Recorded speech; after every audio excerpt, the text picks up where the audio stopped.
Hey guys, welcome to MouseGen, the Disney blog about 420-somethings and their love for Disney. We're going to go down here, just everyone tell your name and what your favorite nighttime show is. Oh. Okay, who's going to start?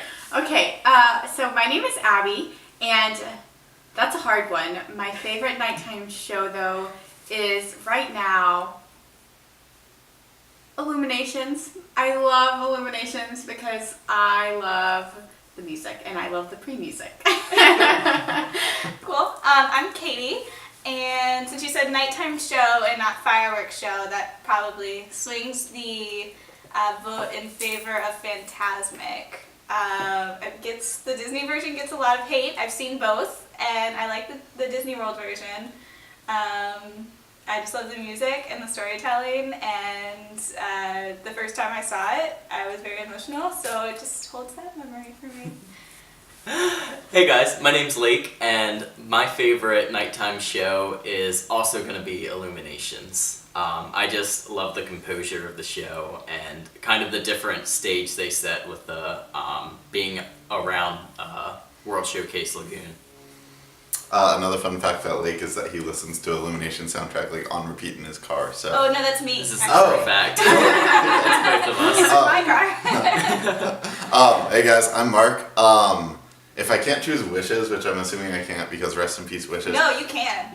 I'm choosing Wishes then. I was gonna go with Fantasmic, but Wishes is just like Happily Ever After is very cool technology. Wishes is just the sentimental aspect, the fireworks themselves, everything, the storytelling, everything. If it had Wishes. been fireworks, it would have been Wishes. Yeah. Even R.I.P. So. I love Fantasmic too, but I'm going Wishes. Yeah. Well guys, that's going to actually bring us into our first topic, talking about our experiences and what we liked and disliked about the new Happily Ever After fireworks show. So kind of, what were your guys' first reactions upon seeing it? I feel like I need to see it again. I've only seen it once, and there's so much to take in. There's so many different projections on the castle, there's so many different fireworks, and there's even different songs from different movies playing while another thing is being projected on the castle. So for me, I definitely feel like I want to go back out there probably this weekend and see it again. What I would say about it definitely is that I love Wishes first of all, but I think my thing is you need to at least see it twice to be able to experience the full effect. Because with the projection, with the light technology, I think that's one thing that you need to watch in one viewing with like the music playing and everything like that. But like the fireworks themselves and trying to like incorporate all of it, I think it's a really good thing and also kind of an issue where there is so much to see that if you're going to go one time in your life, you're going to be missing out on a lot. But also at the same time, there is so much to see that like Disney's outdone themselves again with this. So I really hadn't thought about that, but that's really true. So we saw it, I've only seen it once, I think you've seen it. Once still. Still once, okay. And we were right in the hub, so we were pretty close, and I feel like we were looking at all the just projections that I was missing on the fireworks. But as far as the way I feel about it, I loved Wishes so much, and I feel like it as great as the technology and the music is, I feel like it was a step down, like story-wise. You know, the story is what made me so in love with Wishes, but I have a lot of feelings about it. It's so much longer, which is nice. Yes, you can tell. How much longer is it? 6 minutes longer. 6 minutes longer? His Wishes was 12, this is 18 now. Yeah, my legs are starting to hurt. I'm standing there for it. Yeah, so if you guys haven't seen it, obviously the technology is a huge step up kind of in the projections of the show. Kind of a couple cool things about it is with the different animations, they've packed a lot more characters, a lot more basically different movies into it.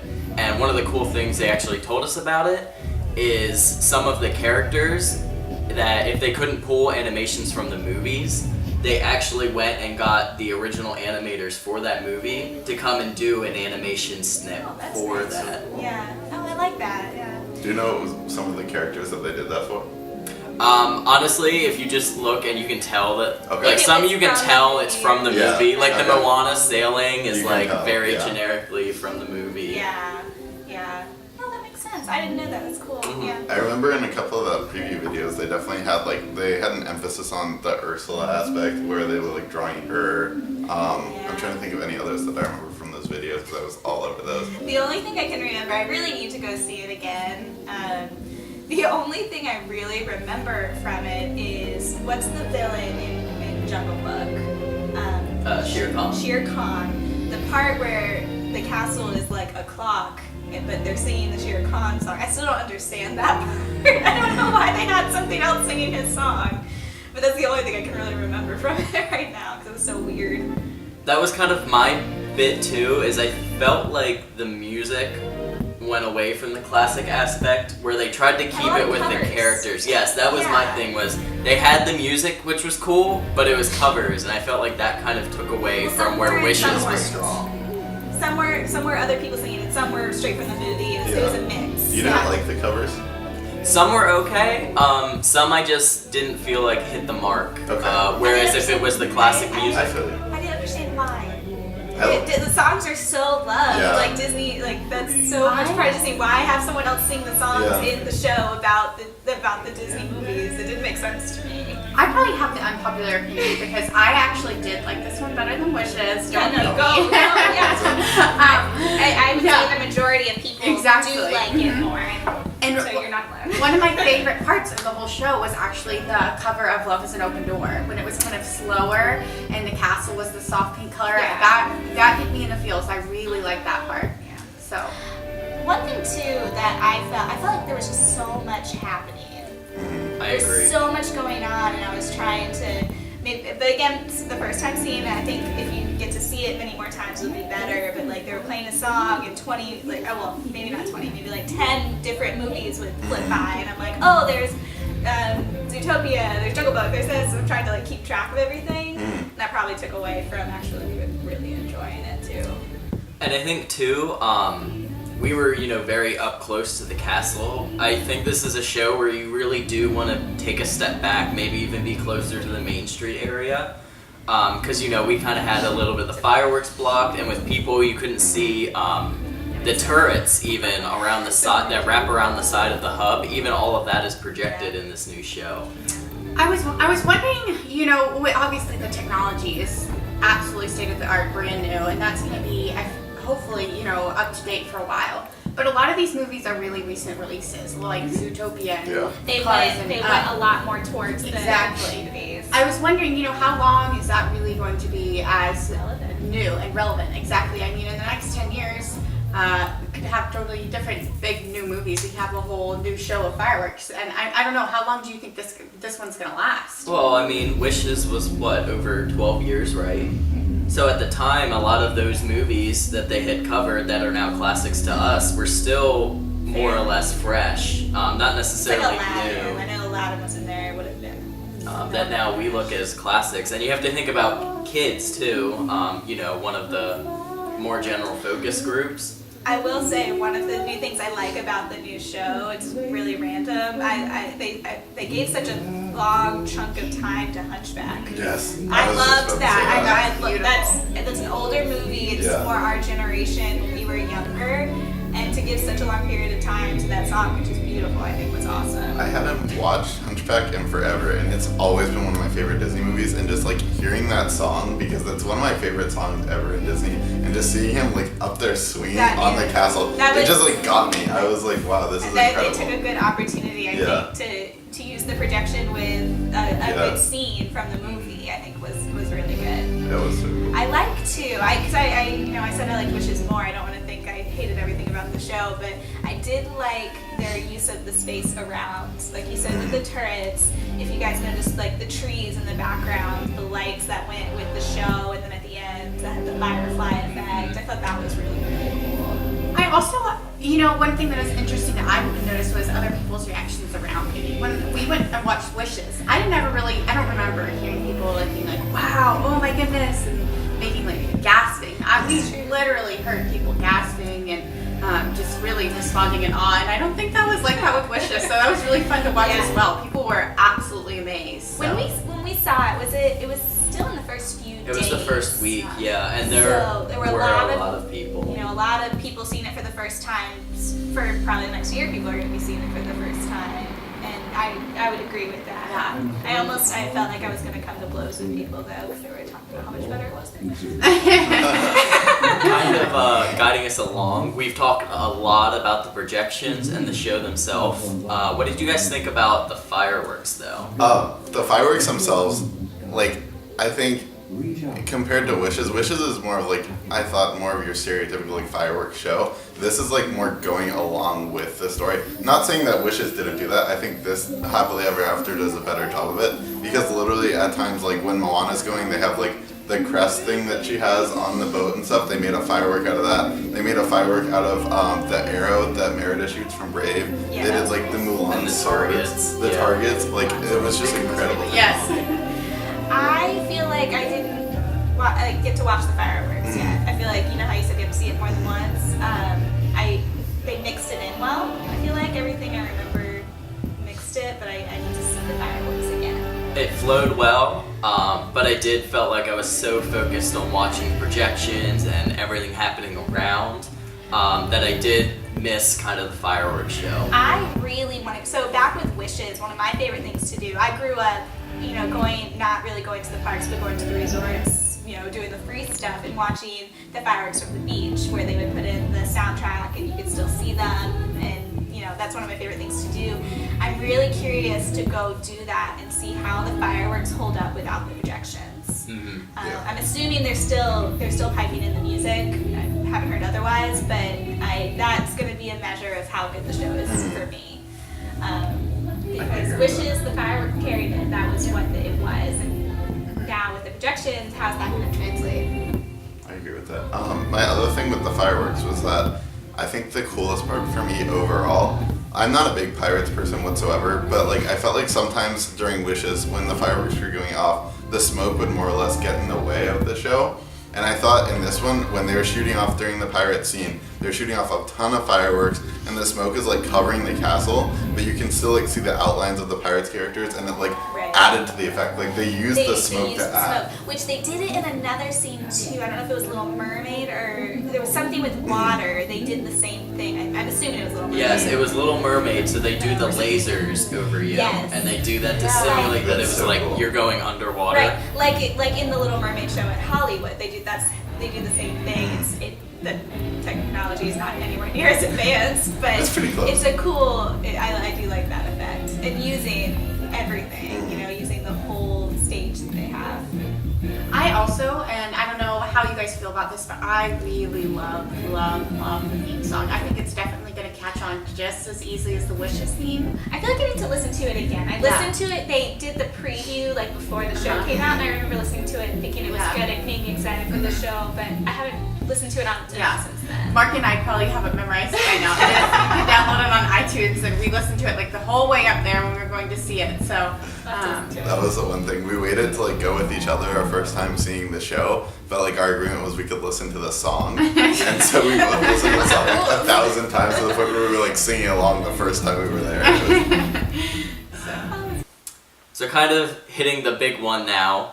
Obviously, it's been a week from today since Pandora's opened, and all of us but Katie's gotten to experience it. We'll kind of take this one a little slower and try to talk about it piece by piece. So kind of, for us who have experienced it already, what was your initial reactions from kind of just stepping into Pandora and taking the 4.4 light year trip? Wow. I think Wow. Mark should go first. You went to the annual. Yeah. Okay. I went to the pass holder preview day, and So were you the first? You were the first out of us to see it, right? I think so, Yes. yeah. Okay. So I went Monday the 20th, I don't remember the date, but I went on a Monday for the pass holder preview day, and it was incredible. Like, I loved every second of it. We waited not that long to get in, and it was like really empty, like not as empty as Lake will talk about in his experience, but it was fairly empty, and it was just incredible. Like, I just stopped there at one of like the lookout points to look at the whole thing, and I was just amazed by the entire atmosphere, everything about it, and the whole use of depth perception I felt like was the coolest thing ever, because it looks like it goes on for miles even though it's just in this little part of Animal Kingdom, and I just think that's incredible how they did that. Yeah, I mean, in the pictures, it looks like it's huge. It looks like it's an entire theme park, and obviously, you know, it's not. So I'm excited to see it. You guys are just gonna sit here and make me excited. Yes, no. So my first day was Pandora opening day. We went on the 27th. So you didn't have an empty park. We did not have It anything was close whatever to an the empty opposite park. of empty park is. That's what we we had. have. That's what I was thinking Yeah. is how jealous I am of both of you that you actually got to see it with like a ton of people at it. 'Cause I don't think that's ever gonna happen. No. Yeah, so it's been on my Disney bucket list for ages to attend an opening day of an attraction, or in this case, a land which have attractions. And so I figured that this was the time to do it. And we got there very early, but I think that we actually did get there at the perfect time. There were extra magic hours that morning, so it was open to resort guests. Mark and I... Were they letting the resort guests in? Because sometimes they close off lands and stuff. Yes. So at the time, the resort guests, they had 2 separate lines. We got to the park at about 6:40, and we were in within. I know. And the extra magic hours began at 7, At 7. At Yeah. 7, and the park opened at 9. 9. 8. You're right. Yes, 8. Sorry. Park opened at 8. So we got there at 6:40, and we got in the park with our 2 friends, but pretty much right after we got in, they did shut off the gates, and they weren't letting any guests in other than, I believe they were still letting resort guests in. But when we got in line, both the resort guest line and the non-resort guest lines were backed up to the not the Oasis, where the park Pretty much entry the is. park entrance, yeah. Yes. So and the resort guest one was moving a little bit along faster. They had all the resort guests on the right and all of the non-resort guests on the left. We're pretty much the last non-resort guest in line. If you know, sorry, real quick, if you know anything about Animal Kingdom, basically where we were at the very back of the line, we were like basically in the Rainforest Cafe gift shop to get into Pandora, which is pretty far away from the Rainforest Cafe gift So shop. basically, the line, if I'm thinking of it right, started at Rainforest Cafe, went down the center of the park near the tree, and then Yeah. And then Turned curved back all the way around to where Yeah. the So they said it was about an Pandora hour or 2, but we Yeah. waited. And we were in Pandora by 8:40. Yeah. So it took us about 40 minutes to get in. The Disney cast members were amazing at funneling guests in and making sure that guests weren't inappropriately cutting in line or things like that. And we were in there by 8:40, which was really nice, but definitely had to fight the crowds. They would alternate in between, because by the time Extra Magic Hour started, before they even opened, they had a line of resort guests waiting to get into Pandora. So they had to alternate between the resort guest line and the non-resort guest line, and they were doing really well with handling the crowd levels. Definitely. But Do you want to talk a little bit about your... Yeah, so I kind of got a unique experience to go and see Pandora privately for the media preview. And my first experience with it was actually at night. We got to be some of the first people to go in and see Pandora with the bioluminescence. And I walked in and it was stunning. Just the way they structured the lights, and then everything's blacklit too. They had glowing drinks out and stuff for everyone. But it was really cool, and they really did a good job of you kind of slowly leaving Animal Kingdom and then entering Pandora. And even when you talk to the cast members, you're not in Animal Kingdom anymore. You have made that trip 4.4 light years away. But yeah, it was really cool. Everything glows, and obviously a lot of the things that they did in there are interactive or reactive. So there's different things you can kind of touch and feel, and then it'll basically cause the environment to change. And another thing that was really cool too was the sounds that they use aren't looped. They're actually made to react to what's going on around you. So like we were there the other day and it was raining, and I noticed that the sounds had changed to more of kind of like frogs and kind of that boggy type of sound that you would expect. And I had never heard that before, which was really cool. That's cool. That's cool. I've heard too that the transition into Pandora is really they do a good job with that music soundtrack. You know, you kind of walk across a bridge and you hear the music change, which The bridges to and from Pandora, I think, are like the coolest things ever, because they really do, like, you're in Animal Kingdom obviously to start, or like at the end on the way when you're going out to Africa. And you're walking in, and then gradually there's like more and more, you can tell it's like Pandora, like Avatar type of stuff. There's like some bioluminescence, they'll start throwing in, some of the plants start coming up, and it's like a very gradual like incline, like you are like traveling from one place to another, and I thought that was like really cool of them. And like even on the way out, that bridge to Africa, which I thought was beautiful, they have like bioluminescence only to a point, and then eventually it like stops and it starts becoming like plants again. So I think even like that little detail astonished me too. Cool. Now I know you guys haven't gotten to ride it yet, but let's kind of talk about the boat ride first, the Navi River Journey, and kind of what you guys expect, what you guys have heard, and then kind of our thoughts. Okay. So honestly, I haven't seen the movie, and I haven't really heard anyone say, "Wow, it was amazing," other than people, talking about the animatronic at the end. So that's understandable. But I'm not really expecting to be blown away, and I think that's one of the reasons I haven't ridden it yet. I've been to Pandora 2 or 3 times, and both times I made the Flight of Passage, my main priority. So I'm not expecting a ton, if that makes sense. But I'm excited to ride it. Like you said, it's not going to be as cool or as thrilling or even maybe as immersive as Flights of Passage, but I think the technology and the art and the animatronic are going to be amazing. I'm sad that it doesn't have a story. I'm sad that other people may not like it, but I'm still excited to ride it.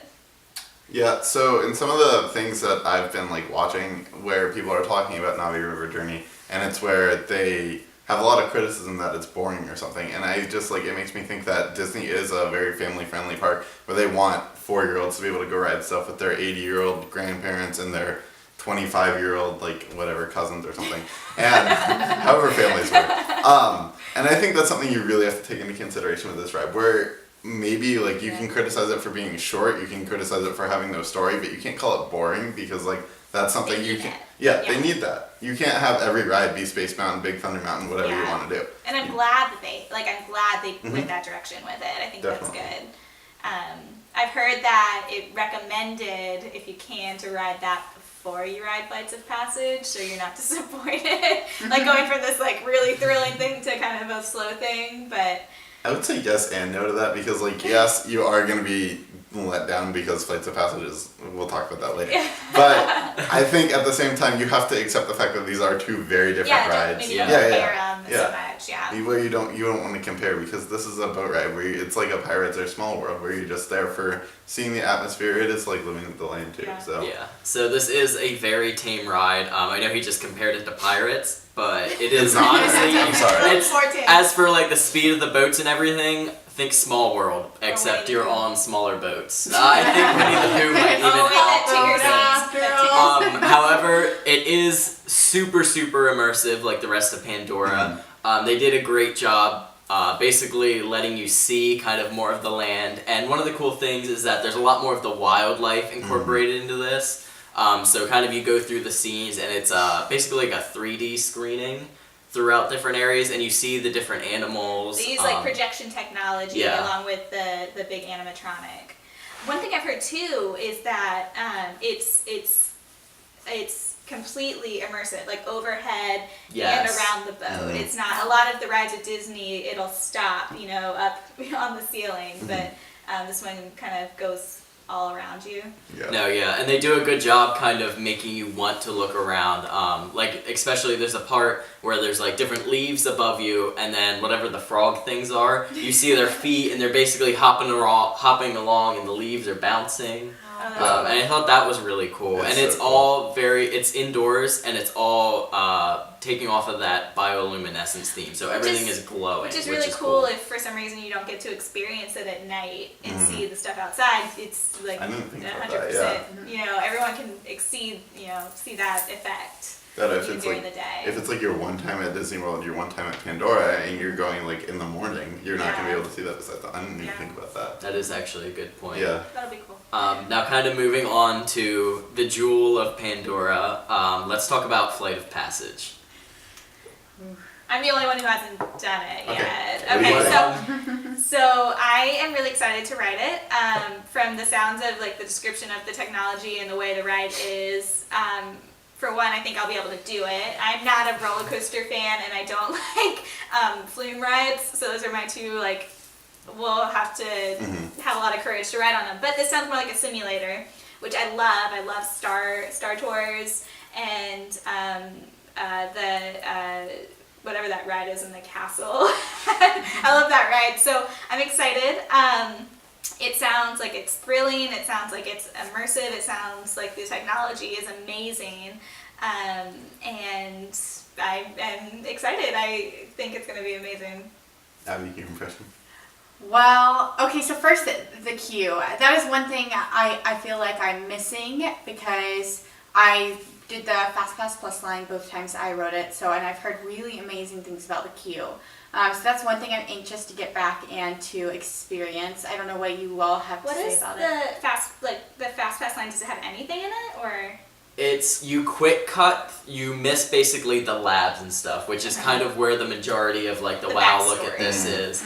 So you kind of go through and you walk outside for a bit, and you're walking kind of through Navi Jungle. And basically what they do is they slowly blend you into being in the Alpha Centauri labs, where they turn you in. They do a good job. Like you kind of walk through and it's kind of old and like crusted building, and then you're back through like kind of dark jungle that's overtaken the lab. And then you go through like these doors, and it's very like cement and brick and mortar, but it's like cool. It's not kind of just, oh, here's walls. They made a good job making you feel like you're walking into this lab. Okay. And I did get to go through the queue, and it is amazing. And there's a lot of stuff to kind of do and look at. I was gonna say the other thing with the FastPass line, I'm sorry, is that at one point when you're walking through it, you do get to look in and see like the majority of the queue line. So if you want to stop, like you can look over this like barrier type of thing, but it's kind of awkward to be like, hey, I'm in the FastPass line and I'm still gonna look at what you guys get to see. But at the same time, if you want to do that, if you want to take a couple If pictures, you're that person. yeah, if there is an opportunity to do it and to gloat at all your friends in the same line that have been waiting 5 hours. But it is really cool. Obviously the FastPass line, you're supposed to get through faster, so they don't need to put as much detail into it. Right. But for what it is, it's still a very, I very was cool just experience. curious. Yeah. Yeah, and it was kind of cool too. I was walking through to ride it, and there were some cast members behind me who had clearly ridden it before. And there's a point where you see kind of different specimens from Pandora that they have in little cages. And it's basically like liquefied metal that they're using magnets to make shapes and stuff. And they stopped at one point and were like, oh wow, I haven't seen it do this yet. And they were just sitting there watching these little like ball squishy things move around in their cages and make shapes and So stuff. the cast members are really playing it up and getting everyone excited. That's so cool. Okay, so the actual ride. Yeah, Wow. so you get in, there's two basically visual pre-shows that you go through, and you stand on your number, kind of same with most rides that you do, especially, I'm trying to think what's, Mission Space, you get your number and it's follow your number through. But you go through these two pre-shows, and the first pre-show is actually different. I don't know how many there are exactly, but I've ridden it 10 or 12 times, and I've seen, I think, 4 or 5 different ones already. Okay.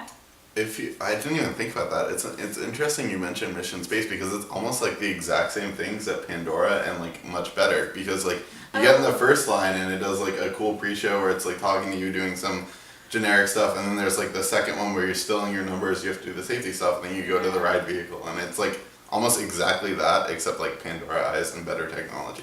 But it's not claustrophobic like Mission Okay. Space is. You do not think of that as the ride. Yeah. So you walk in, Yeah, that would scare me and away. it's basically like a long theater. There's eight of the basically motorcycles that you get on. Right. Okay, so how are the ride restraints? So the ride restraints were really interesting themselves. They actually kind of come up behind you and hold you in place, and you, if you don't know this already, you straddle the ride vehicle kind of like a motorcycle, which is really unique. And I mean, there's no ride at Disney World like that, which is really, really cool. So, and I had no issues with it. It's really interesting though. We did have a problem with one girl in our party who came. And she's really small. She's very petite. She's 23, but she has like a smaller head. And it's a 3D ride. And so you have to wear the 3D goggles. But because you're, on the ride vehicle, you have to kind of look down. And if the glasses are too big on you, they're going to fall off. And so she had to hold on to the Basically, glasses. hold them on the whole time The you whole rode. time, yeah, and I don't know, and she asked the cast member if there were other size glasses, but there weren't. So what holds it in the back? Wait, Is it a string? It's just No, it's just Oh, glasses. they're just glasses. Yeah. Oh, I thought maybe it went around your head. No. Okay, so. Which, like, okay. my first time, I was like, what is this? I had no idea what the ride was going to be. So I was like, are the glasses going to fall off? What should I do to, like, be careful with that? And it was really interesting to me. They are big and they like wrap pretty much fully Yeah. around your face. Kind of what I told her after we got off the ride was next time you're planning on riding it, or if any of you guys have smaller heads or smaller kids who you think it may be a problem, bring a beanie or something or a headband Like a that you can stretchy put on headband. so Yeah. you can either slide them back under it or use it to basically make your head bigger and make it fit. Yeah. Oh, yeah, you can put it over the Mm-hmm. beanie. Oh, that would make sense, yeah. Do you know how, I don't know if anyone knows this, like how tall you have to be to ride, like I didn't kid-wise? check. Is Oh, it- that's I only don't interesting. know. That's interesting. I feel That'd be like a good it- thing to find out. I feel like it wouldn't be that tall. The other thing with the restraints, though, my first time on it, they did have to escort one person off because if you are like pretty big, if you're like sizable, whatever person, like the restraint may be like tough to get on you. So they do have like a test ride vehicle outside Okay. the ride that you can like go into to make sure it works beforehand. Okay, cool. All right, The ride itself, how'd you feel?